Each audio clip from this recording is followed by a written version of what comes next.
Hello valued viewers, I hope you're all doing very well. Last week we did this video, 2 Ukrainian tanks versus 2 Chinese tanks, and you guys, the viewers, asked for a follow-up with all the tanks, and so we thought, okay, let's do this properly. So welcome to Main Battle Tanks Knockout Competition. We're going to talk about these tanks, predict which we think should be the best, then we're going to fight them and see which is the best in our sim. Now, there's no point of me trying to teach you, the viewers, about tanks. So we've brought in our expert, George, who you already know from other tank videos. Hello, George.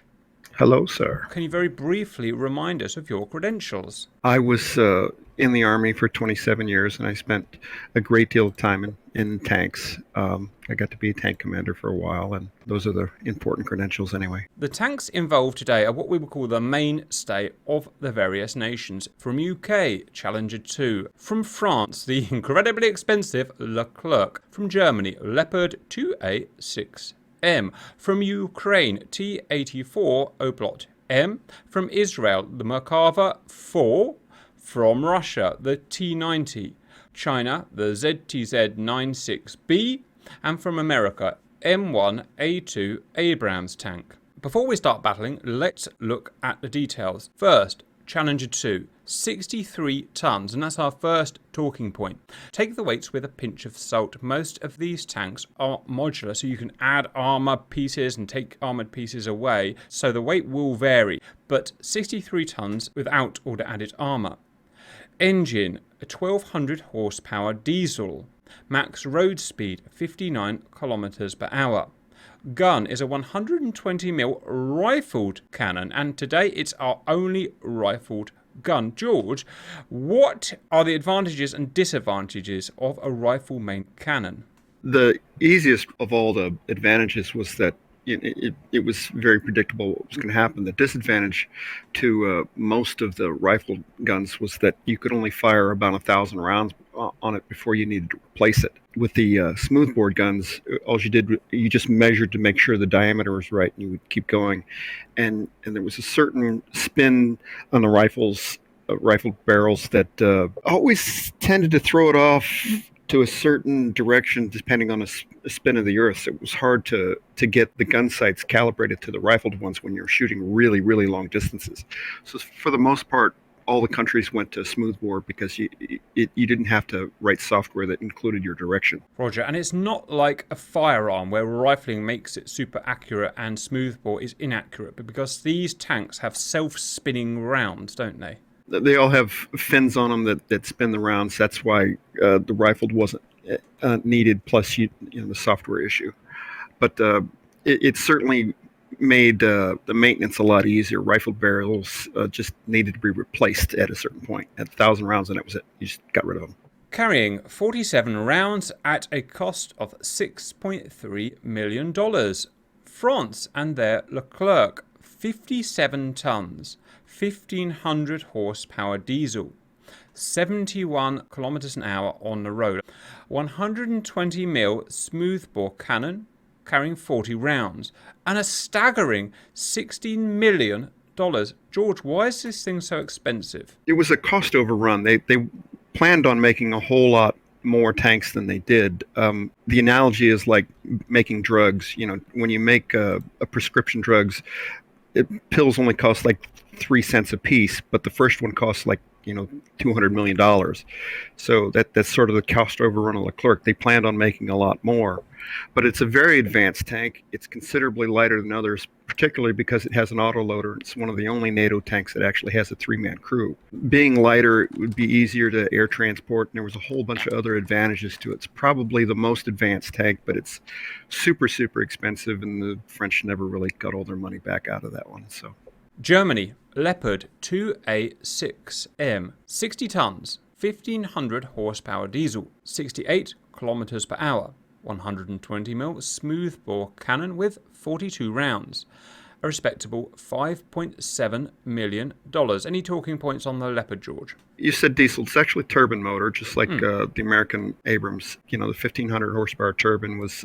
everybody's kind of looking down on the turbines now because it seemed like a good idea, high power to weight ratios, but you have to carry so much extra fuel because turbines are not fuel efficient. They end up carrying a lot more fuel or just getting a lot less range, because if you take a look at the ranges on all these, the Leopards and the Abrams have the least amount of range because of the turbine engines. They're very capable tanks and they're a good price. That's pretty much why most countries are buying Leopards, because Germany is selling for a good price.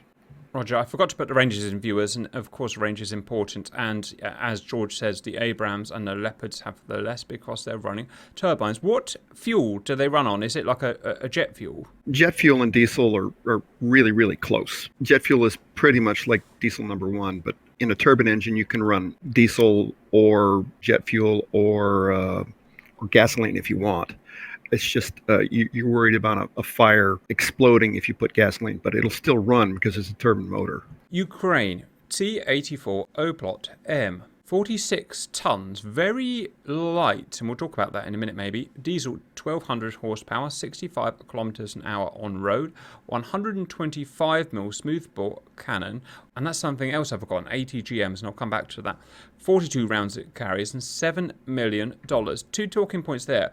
Why is this so light? And another thing is that some, or maybe even most, of these tanks actually fire anti-tank guided missiles, usually through the barrel. Why is it so light, George? When the Soviets were designing tanks, they took into consideration all the bridges around the world.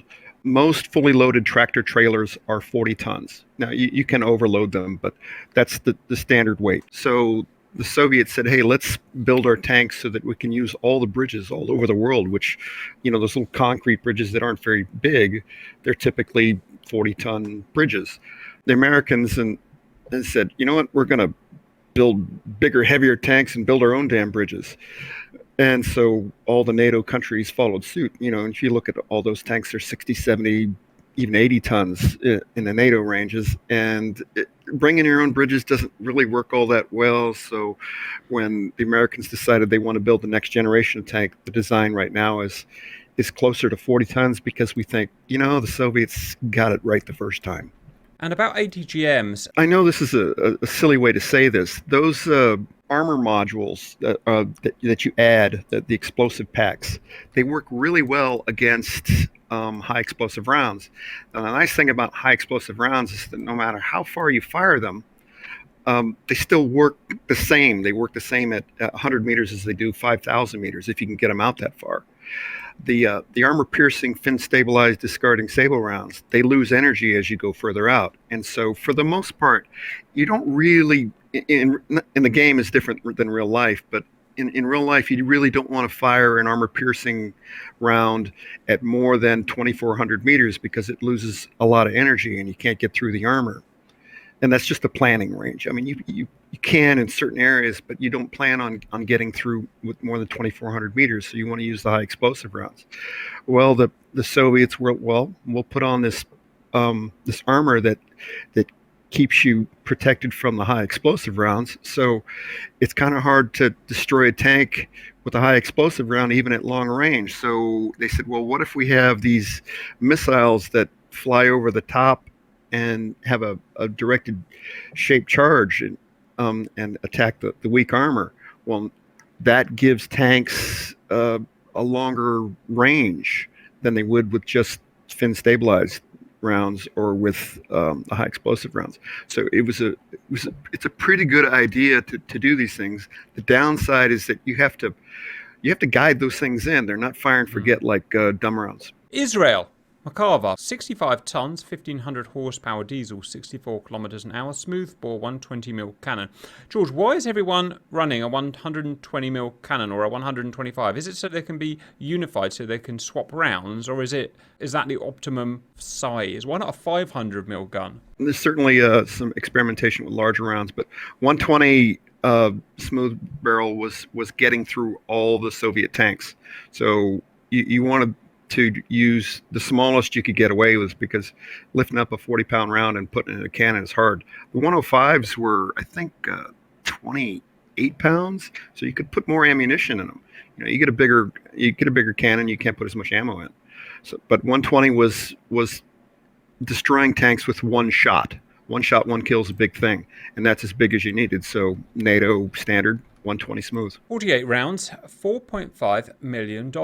Russia, T-90, 45 tons for the reason we've talked about. A less than impressive 1,000 horsepower diesel. Have I got that wrong, George? It's actually a turbine. T90 is not a turbine. The T80 was a turbine. Right. But and then when they went to T90, that was the collapse, and they wanted cheaper tanks that they planned for exports. So they went to diesels. But for them, it was a big advantage. It was more reliable. It got much better range, and we talked about that before. The T80, it performed great when you had the fuel and you had the maintenance, but it was hard to maintain. Right, yeah, 64 kilometers an hour, 125 mil smooth bore with 48 rounds. We've got some range of $2.5 to $4.5 million. Is there a reason for that? Was some cheaper, or is that just what the internet says? Oh, it depends on the year they were built. The early T90s didn't have quite as much in the way of electronics, and upgrading them cost a lot. And they've been spread out building these for quite some time. But right. T90s, they've been building T90s since essentially 1990. Roger. China and today's lightest tank, the ZTZ-96B. They do have more modern tank than this, but we agreed this is going to be their mainstay. This is what they've got most of, and this is what would be in most of the battles. 43 tons, 1,000 horsepower diesel. The fastest today, somehow at 74 kilometers an hour, 125 mil smooth bore cannon, 48 rounds, and kind of the cheapest at $3 million. Anything interesting about the Chinese tank? I know there's nothing about it, George. When you say, hey, it's the fastest tank, the Chinese are kind of known for overestimating their capabilities. They do that so that we react and say, oh, hey, we need to build better this or that and the other. But how fast can a tank go? Well, pretty much 45 miles an hour is the limit on a tank, and it's not because of a tank, it's because of the tracks. Tracks come off at 45 miles an hour. Everybody's decided to pump up the engine so you can accelerate really, really quickly or go up a steeper grade of a hill. But 45 is really it for a tank right now, just because of tracks. And when they come off, you lose all your brakes and everything else, because the brakes are there in the sprocket, and the road wheels don't have any brakes to them whatsoever. It's traumatic when the tracks come off. The Chinese have like 7,000 tanks, and most of them are ZTZ-96Bs. It's very small. I mean, look at it compared to a Leopard or a Charlie or the mighty Abrams. Right, they were trying to keep the 40-ton thing. Oh, right. The whole 40 tons. There you go. And that was we'd heard rumors, and I'm not sure if it's true, but if you were going to be in the tank corps in Russia or in China, there was a maximum height for the people in tanks. You could only be this tall because they wanted to keep these tanks at 40 tons, and they had to put the smallest crews they could find in them. I don't know if that's true, but that's what we've heard. Speaking of weight, here's the big one, the heaviest today without additional armor, the American Abrams, 67 tons, a 1,500 horsepower gas turbine, 68 kilometers an hour, 120 mil smooth bore with 40 rounds at $8.9 million. This is your home, baby, George, and it would be remiss of me not to let you comment on it. Anything on the Abrams? There's lots of different things to make the Abrams heavier. Originally, when they made the Abrams, the armor in the front of the turret was only about 3 feet thick. So, I think, 900 millimeters or something like that.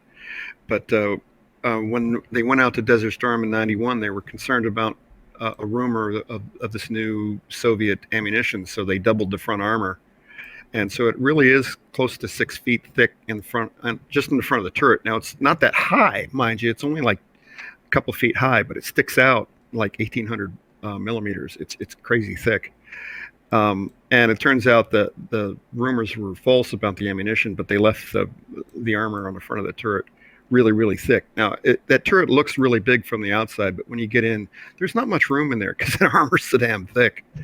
It's kind of craziness, but there you go. It's a really, really smooth ride. The suspension's good. It's kind of fun to drive around as an artillery vehicle, with a big cannon. And as a viewer, you're probably saying, well, you've left the most important thing out, the armour thickness. Now, the problem is, viewers, it's not like World War II. These tanks are very complex. Their armour thicknesses, well, A, are pretty much a secret for all of them, and B, they're not just big slabs of metal composite, and they're layered with different layers on, and there's no such thing really as armour thickness or a metric that we can use. Am I right in that, George? The Soviet tanks are a little more homogeneous armor than the NATO tanks. The NATO tanks, there's all kinds of different things in there. But what essentially amounts to the ceramic armor is, I know this is the easiest way to say it unclassified, is kind of glass is what it is, these big ceramic panels. And then in between, there's metal, and there's ceramic, and then there's depleted uranium in the Americans, and then more ceramic and so forth. The part of the reason the Soviets were going to all those packets around the side, those explosive packets, is because they had homogeneous just steel armor on their turrets. But they're upgrading. You never really know what they've got in there, but a lot of it's still just steel. The way I've decided to fight is to do knockout competitions. So a tank versus another tank, who goes through to the next round, and so on until we have a winner. I've started them off with this, some kind of relevance, I hope. UK Challenger versus Israel Merkava. France versus Germany. Ukraine versus Russia. Of course, America versus China. In terms of what we're actually doing, we have a small battle arena here, 3 nautical miles across. The blue side will have 14 AI controlled tanks, so I think that's the size of an American tank company. In this case, it's Challenger 2. They'll be in an inverse V formation, and they will just charge towards a bullseye and fight the mirror opposite, the other guy. I don't want a big tactical battle today. Maybe we'll look at that another day, George. I really want just a bunch of tanks going towards a bunch of other tanks and seeing who is the most powerful. That said, there will be some minor tactics, because behind them will be our humans today, and we'll introduce them in a bit. They will be in a human tank. They will get 1 life each to supplement the AI. So again, it's not super tactical, but what it is relatively scientific. We can keep it nice and fair. Which leads us now on to predictions. Which is going to be the best tank? I'm going to say, I want to say Challenger, but it's probably not going to be. I'm going to say I'm going to have to go for the German Leopard, because I've just heard so many good things about it. George, your prediction? The game gives a slight bias to the American tanks, although with the new ammunition, the rocket ammunition, the Soviets have been doing well. They get an extra 1,000 meters of standoff that kind of matches up to the Abrams. So since there's so many more of the Chinese and Russian tanks, they do have an edge.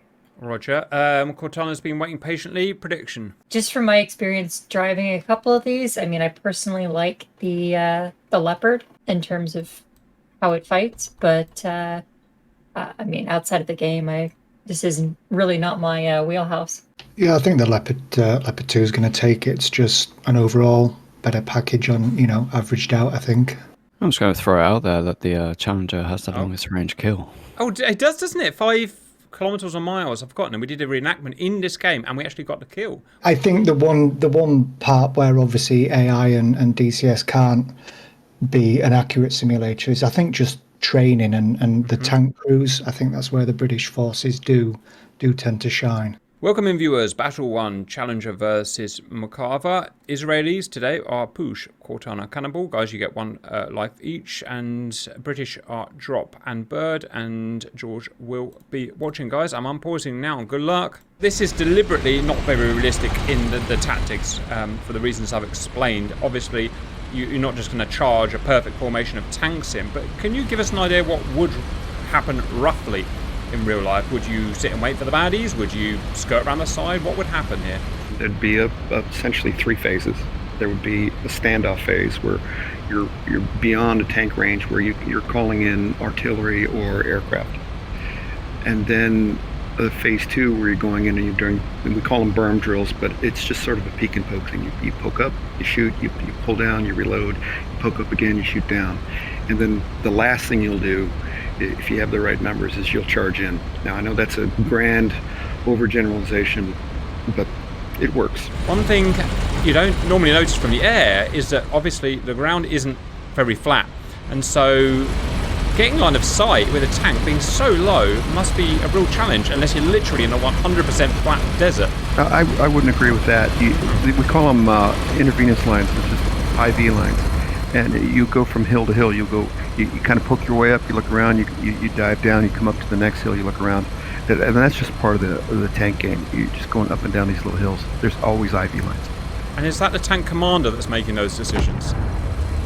Well, tanks are often platoons. The platoon leader is going to make most of the decisions. The tank commander is going to direct the platoons, but the actual fight's going to go in the platoons. Roger. Gunfire has started. I have no idea whether any of these tanks have ATGMs, but they'll fire them if they can. Let me have a look on the overview. No obvious ATGMs being fired. Just quickly, for George, really, I guess. I've just watched one of the Challenger 2s take 2-3 hits. Is that modelling reactive armour, or is that just a case of the long range and the angle and it's bouncing off? Well, the front armor is significantly thicker, and yes, it will bounce. And that's well modeled in the game. The front of the turret is a lot thicker than the hull. So if you're trying to frontal attack any kind of tank, you're going to try to aim for the hull if you can. The front of the turret is the worst place to aim. We're getting pretty close now, but it's just line of sight at the hills that stopping them fighting. So soon we're going to have a real close battle. This is going to be almost point blank for a tank. Is there such a thing as an optimum firing range, George, or you just do whatever range you can? Planning range for tanks is 2,400 meters right now. You can shoot further, but planning range is 2,400 meters. Roger. So this is going to be much closer now, simply because they just haven't been able to see each other. Viewers. Oh, Britain. I did look around this map for an absolute flat piece of terrain. You won't be able to believe how hard it is to find something without some undulations. But that's realistic. You're always fighting undulations. Roger. AGM just went out from someone. Hit a Merkava. Let's have a look. Israel is winning so far in AI stakes. Let's watch from here, viewers. They're just going to smash into each other now.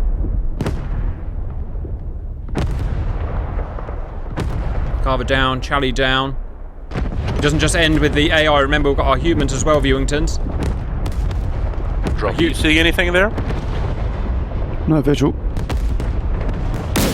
Seeing smoke, but not much else. Right, and that's the thing, viewers, that they can only see that, what I'm looking at now. We can see everything, we're God. AI have won the AI bit. Now let's see what the humans can do.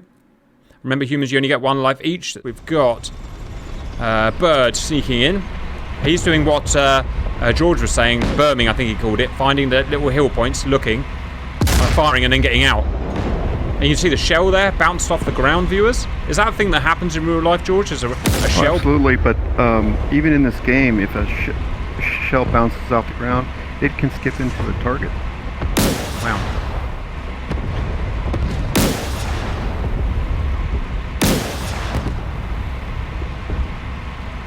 What's IFF like in tanks, George? Is it just super easy to figure out the tank you're looking at? Not at all.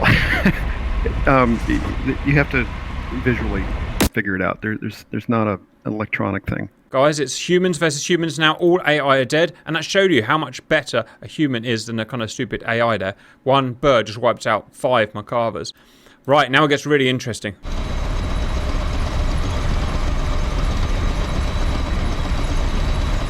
Distance between human fronts of 1.7 nautical miles.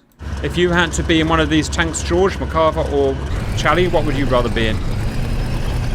Oh, I think the Challenger is a better platform. Also note the gun is quite short in the Merkava, and I believe that's because it does a lot of urban work.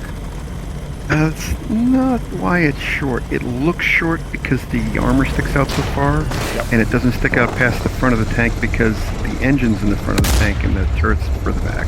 Ah, interesting. It's otherwise the same size. Good shot.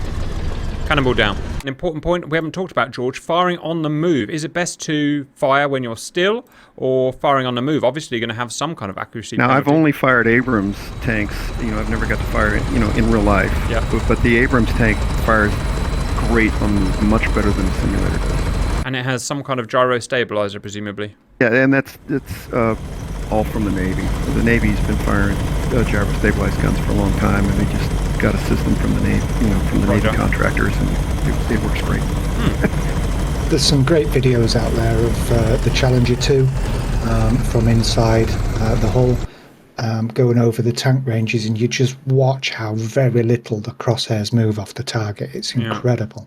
Bird 060. Roger. Just to push people on, I'll push Cortana in, please. Just roughly towards the battle. Oh, it's just Cortana now. Carver just got taken out. Great sniping from the Challies. Right, Cortana, get ready for the boys. Here they come. Left or right of this block? Further out. About 055. Try and find where's Cortana. Here she is. Being sneaky as ever. George, I know I need to be. Yes, you do. In World War II, I know there was something called going hull down. That is hiding the bottom of the tank behind a thing, a dirt, and they're just having your turret sticking out. Is that still a thing in modern combat, or does it just make you too immobile? You'll dig a trench that is kind of two-tiered. In other words, you have the engineers come and dig it for you with bulldozers, but there's a position that's completely hull down, and then you'll kind of drive up a little ramp and it flattens out, and then you'll be turret down. And then if you want, you can pop all the way out. But typically, if you can fight hull down, you're half the exposure, plus all the thick armor is in the turret. So a good fighting position will give you both turret down and hull down. Roger. I saw that firsthand for you as I went to visit my parents the other day, and you see Cortana shells going out. She's fighting that hull down guy over there. This is super cool, by the way. Another hull down there guy. Look how cool they are. Ladies and gentlemen, humans better than AI always. Sorry, what was I saying? Yeah, and it was a defensive point for Operation Sea Lion when Hitler was going to invade Britain. It never happened, obviously. Good shot. And along the coast, there is berms, and I was trying to work out what these berms are, like made of mud, or, it's dirt. And it was so the Sherman tanks, and the Matildas and stuff, would have hidden behind Cortana. Better tank Challenger! It actually lost to AI, but it won the humans by a real clear shot. What do you make of that, George? I'm not exactly sure why the Merkavas were doing so well against the AI. I'd have to take a closer look at the replay, but it might be an armor thing. There might be a stability thing, because I've noticed there's a little more gun shake on the Challenger than it is on some of the other tanks. So you might be taking advantage of that while they're moving. Roger, duly noted. Stand by for next round. The French have always put a premium on speed. They should be the fastest tanks out there. And I'm not trying to make a joke about them surrendering or anything.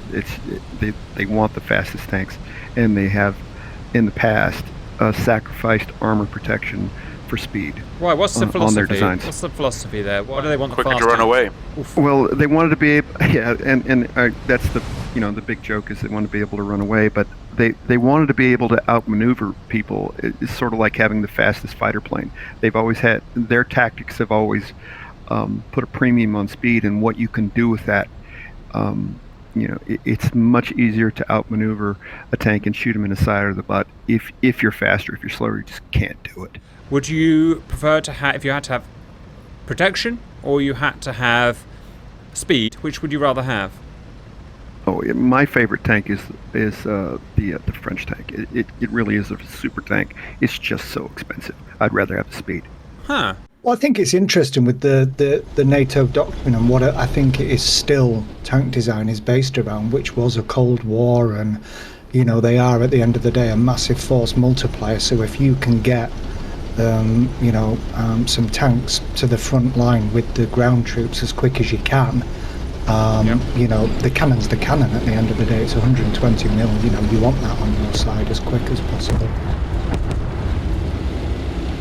I'm loving watching what the humans do, viewers. Look at the humans use their brains and find the bit of terrain that they want to hide behind or use. George, is an elevated position useful for a tank? I mean, it must be, right? Absolutely. That's what we see. Absolutely. You get more range with it. Also, you can berm drills, which you call them, but peek and poke. You peek up, you take a shot, you back down, and when you pull up the second time, you don't pull up in the exact same spot. You go left and right, because guys will leave their guns where you just poked up. Does that make sense? Yeah, well, I just seen a really interesting, one of our humans went up on top of a hill miles behind the front lines and did some good killing, but also he kind of skylined himself and got absolutely shot. So what you're saying, George, is you go up, you take a shot, then you go back down and come back in a slightly different place. Absolutely. Desert Storm, how come that was so successful? Because obviously from what I've seen and read, the coalition was just going across flat desert versus the dug in Iraqi positions. Was it just our technology versus old armor, or? Well, for one, there was a big effort to reduce the enemy's numbers. There was 100 days of bombing, and there was 100 hours of tank assault. And tanks are very powerful, but what they wanted to do with all the units, all the enemy units, was get them down to 50%. And then after they got down to 50%, then we were going to launch our attack. That's why it took 100 days before we launched our attack, because we were bombing the shit out of them. So it was a campaign that did it then? Right. Now, when the Iraqis, they told us when they originally went up, or when they were using their tanks against the Iranians, they'd say, never get out of your tank. That's the best place to be. But when they fought against the Americans and all their precision weapons, they said, never stay in your tank. Don't sleep in your tank. You're going to die. Amazing. Yeah, and there's lots of photos of them kind of, camped 10, 15 meters away from them. Absolutely. So what danger, an Iraqi tank camping overnight, what dangers would it have? Like an F-16 with a laser-guided bomb or something, or? Well, we would attack at night for a lot of reasons. The thermal sights work better on aircraft and on tanks. What we also found was thermal gradient being much higher right after sunset as opposed to morning. If you attacked in the morning with thermal sights, you were less likely to see your target, because when the sun goes down, the desert cools up real fast. These tanks are made out of metal, and they hold a lot of heat, and they cool off over the night. But if you go right after sunset, the thermals were great. Everything just lit up. You could just see them. So we did the same thing. We got all the advice from the air guys that were saying that about the thermals, and when we attacked, we were trying to make sure that we would make contact right as the sun went down, because they didn't have the same thermal sights we did. Roger, I don't know if you're watching this, George, but it's friggin' awesome. They've gone point blank, and the turrets are spinning round trying to track the tanks. What a great fight this one was, viewers. I haven't worked out who's actually... Okay, Germans have won the AI, but here come humans, and the humans are now sniping those SOBs. Lessons from Desert Storm, was there a lot learnt for future generations of tank commanders, or was it really just a confirmation of it's been a good culmination since Second World War and everyone's doing it right? Well, the use of thermals was against a desert tank force was a big lesson. And there were some doctrinal lessons. The big doctrinal lesson was words mean something. That's the whole point of doctrine. If I use a particular word in a fight, that means something. It means something else. And particularly the word was secure versus secure. These two companies said, "Hey, we want you to secure these areas," and the other guy heard. Not destroy. What is it? Well, it was destroy, but it was a different thing. Destroy meant you had to go in there and clear. That's what he heard. He heard clear. Clear means you have to go in there and make sure they don't have any weapons available to shoot back at you. No ammunition to be able to use. Secure, just make sure you can't shoot back. Well, all three companies were supposed to meet at a certain line at a certain point, but two companies were there real early, and the other guy was lagging behind because one guy in the order, he'd heard clear instead of secure, and it was a big thing. And the big lesson there was words mean something. Use the right word. Don't just say go in there and fuck them up. Say the right word. And how does that pertain to sort of across nations allied force then? Is there kind of a manual that's set up at the start of an engagement where there's a glossary of terms for everyone it's part of the reason why American military schools take in NATO students. We share our doctrine in not only in classrooms but in practice. We go out and we train with them in our schools so that they understand that's what this word means. you got. If we say this in order, that's what that means. And you, if I say I want you to clear an area, you actually tell everybody that you're speaking to what clear means. You can't just say go clear the area, and then you have to say when I say clear, this is what I mean by clear. Or if you tell them I want you to secure this area, you have to say this is what I mean by secure. You don't leave that to chance because it's a big deal. 2 Leclercs and 3 Leopards left of the humans. There's actually also a bunch of AI, but they'll just sit there. They won't do anything now, obviously. So what's the doctrine around, say, for example, in the company, I don't know how many tanks are in a company, but let's say 2 or 3 get disabled. Do you jump clear of the tank and await recovery, or do the guys just get on and try and fix whatever the issue is there and then under fire? Well, if you're under fire, you just go on without him. You can't go back and fix the tank. You'll get beat up. Yeah, understood. The guys that are active would keep fighting, but then the crews that have got a disabled tank, would they be expected to jump out during the fight and kind of have an assessment and call recovery, so by the time they get there? They're just trying to fix their tank, because sometimes something will happen and hey, you can fix it. Other times, figure out how to get your own way home. At the end of a fight, if this tank's down, this tank, you go back to that tank. If you have to leave the tank there, you pick up your guys, figure out how to recover the tank some other way. Roger. I've had tanks break in the field, and what ends up happening typically is you end up towing the tank with the tank. How far behind the active front of the actual fighting then will supply lines be for the tanks, fuel and additional ammunition? Fuel's a big thing. See, the Army carries a lot of fuel. The Marines don't. And in Desert Storm, the Marines were trying to figure out how to bring their own fuel because they were relying on the Army for fuel. So there were a few guys that decided, hey, let's take these big fuel bladders and put them on the back of the tank. Well, the Iraqis, they're just shooting at whatever they can, and they managed to shoot a couple of fuel bladders on the back of these tanks, and the fuel leaked into the engine caught on fire and burned up. So, they destroyed a tank with a rifle. So the Marines said, okay, let's not do that anymore. Things are as far back as they need to. Is there a specific thing? Hey, you got to be out of range of the enemy, but you got to be close enough to refuel guys. You'll typically say, hey, we're going to refuel every 100 or 200 miles, but you really only get the book says you can go a maximum of 400 miles, but I've never got 400 miles on all that fuel. Usually you just fill up with fuel every 100 miles, just every 100 miles. And if you run out of gas, your commander, you get in trouble if you run out of gas. You get in a lot of trouble. All right, guys, because we've reached the 10-minute point, I'm cancelling that one there. It is a German win. They have the most assets left. And the information I sent you, I said that the T-84 had a 120 millimeter gun.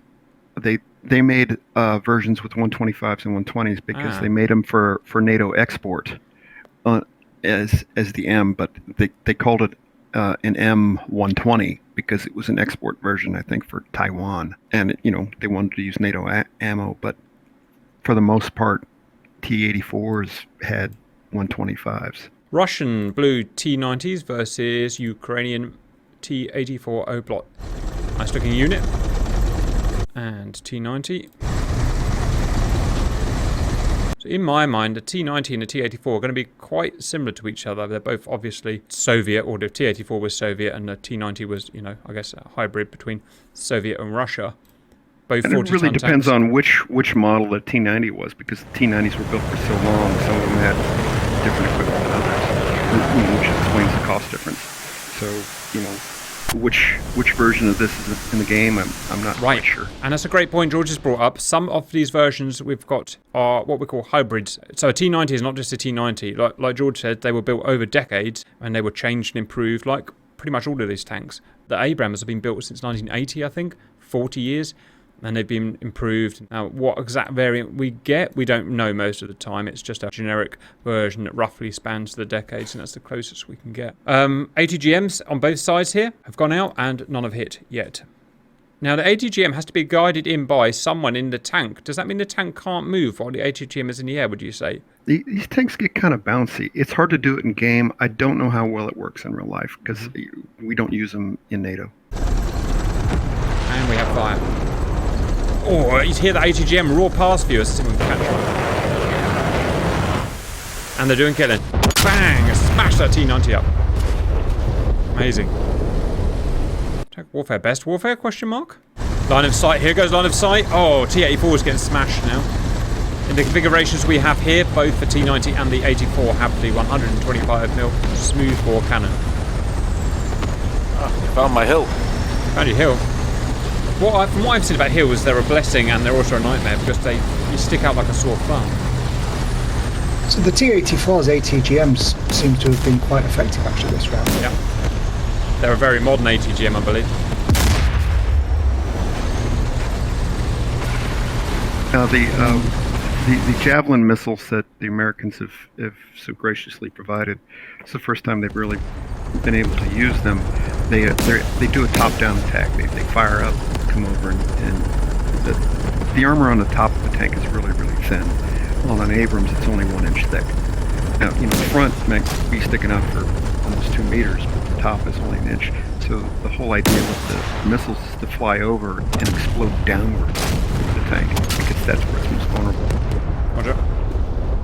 This one's going to be very even, viewers. There's about half a dozen left on each side. All humans on the T-90s are down. Oh, that's a human problem. Was it the ATG? Must have been the ATGMs, right?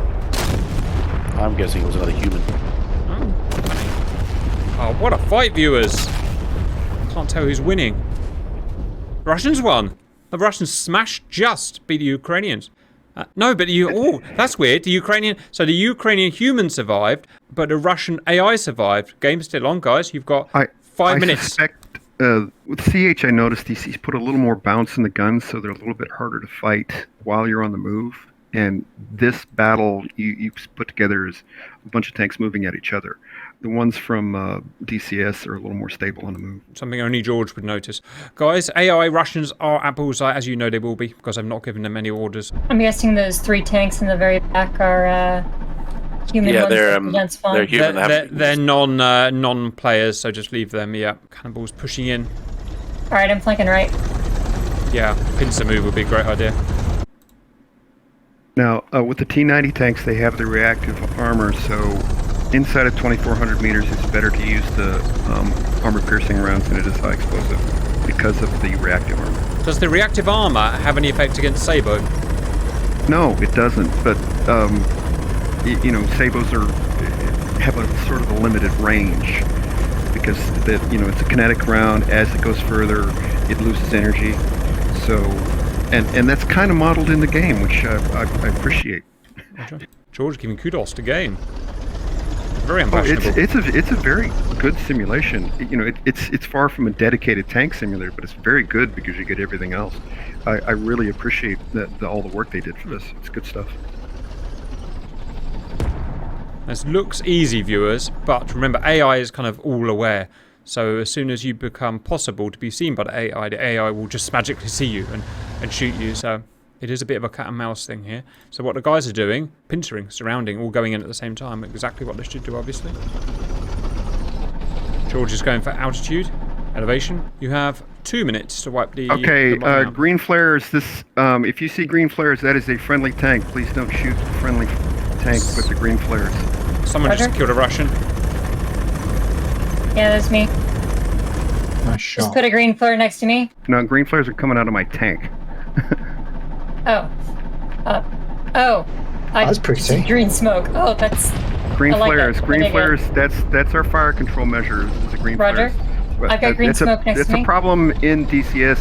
People will shoot friendly tanks a lot. So I would recommend people make sure that you have green or red flares available. Just for countermeasures. Trying to smash, she's found a window. Alright, there's one more right here that I can see. Come on, brush. Alright, I can see the top of his turret. The T-90's run out of ammo. Everything, I don't know. They just can't see Cortana. Yeah, if you stay, in defilade, Roger. if they can't see the hull of your tank, that's right. You're kind of invisible. Yeah, I did a test on this at some point. They need to see the center point of your tank to understand it's there. Whereas Cortana only needs to see a pixel. Well done, guys. That's a lot. That's a lot. Well done. In 10 minutes, Ukrainians win. So it's one of those weird ones where the AI won on one side, but the humans won on the Ukrainian side. But that's just how it is. We're going with Ukraine.